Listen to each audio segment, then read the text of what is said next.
Derechos humanos. Antecedentes de los derechos humanos. En 1760 a.C. en Babilonia, el rey Hammurabi redacta el Código de Hammurabi. En 1215, la promulgación de la Carta Magna inglesa.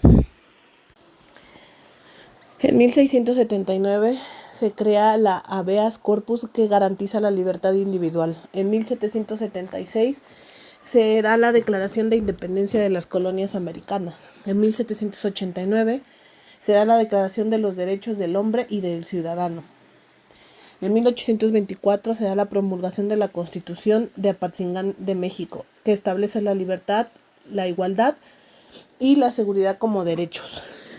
En 1857 se da la promulgación de la Constitución, en la cual se reconocen los derechos individuales. En 1899 se da la primera Convención de La Haya. En 1945 se da la creación de la ONU. En 1948 se crea la primera Declaración Universal de los Derechos Humanos. En 1961 se crea la Amnistía Internacional y en 1981 se crea la Comisión Nacional de los Derechos Humanos en México. Los derechos humanos son un conjunto de libertades y derechos fundamentales inherentes a todos los seres humanos, sin distinción de raza, sexo, nacionalidad, religión, idioma u otra condición. Sus principales características son que son universales, es decir, se aplican a todas las personas sin distinción, garantizan la dignidad humana y el desarrollo integral de cada persona, son indivisibles, es decir, están interconectados, son inalienables, no se pueden perder o transferir, son interdependientes, es decir, sus respetos son recíprocos. Son no discriminatorios, no se pueden negar o limitar el ejercicio de los derechos humanos a personas por motivos de discriminación. Son protegidos por la Constitución y las leyes tienen la obligación de proteger y garantizar los derechos humanos a través de su marco legal. Imponen obligaciones a los estados. Estos están obligados a garantizar la protección y aplicación de los derechos humanos. Importancia de los derechos humanos. Son esenciales para una vida digna, de libertad, de justicia y de paz. ¿Cómo se protegen? A través de los tratados internacionales y las acciones de las organizaciones internacionales como son las Naciones Unidas y amnistías internacionales. También los protegen los gobiernos.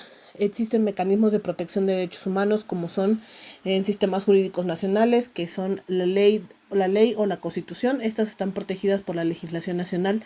La Comisión Nacional de los Derechos Humanos, que es una institución que recibe quejas, investiga violaciones y formula recomendaciones. También están protegidos por los tribunales y los jueces, que son los encargados de resolver controversias y aplicar las sanciones en caso de violaciones de los derechos humanos. El juicio de amparo, que es un recurso legal que permite a las personas reclamar ante los tribunales la protección de sus derechos constitucionales. El juicio de protección de los derechos político-electorales, que permite a las personas reclamar ante los tribunales la protección de sus derechos políticos y electorales. Están también los mecanismos internacionales, como es la ONU, que ha creado numerosos mecanismos internacionales para la protección de estos. La Declaración Universal de los Derechos Humanos, que es un documento clave que establece los derechos universales. Los pactos internacionales. Están también los mecanismos regionales, que está la Organización de los Estados Americanos, que es la OEA, y la Unión Europea.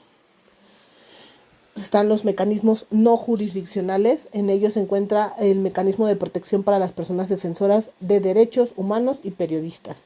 Procedimientos especiales que realiza la ONU en caso de alguna violación, examen periódico universal y los órganos de tratados.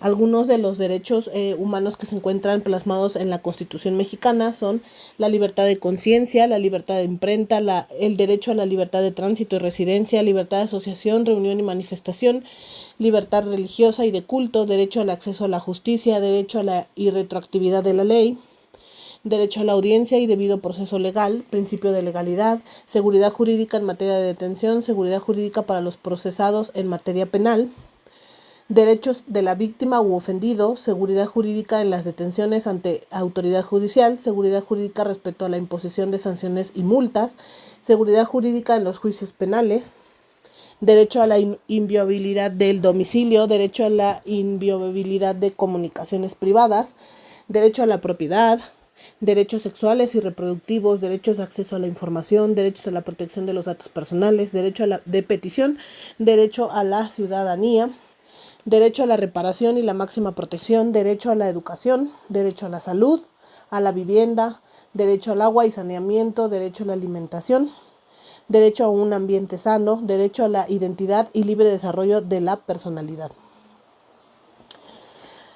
Están también los derechos de los pueblos y comunidades indígenas, derechos agrarios, derechos de acceso a la cultura física y al deporte, derecho al trabajo, derecho en el trabajo, derecho a la seguridad social, derecho de las niñas y niños adolescentes, derecho de las personas con discapacidad, derecho de las personas adultas mayores, derecho de las personas migrantes, derecho a la reparación integral del daño, derecho a la reparación por violaciones a los derechos humanos, derecho a la verdad y derecho a la reinserción social.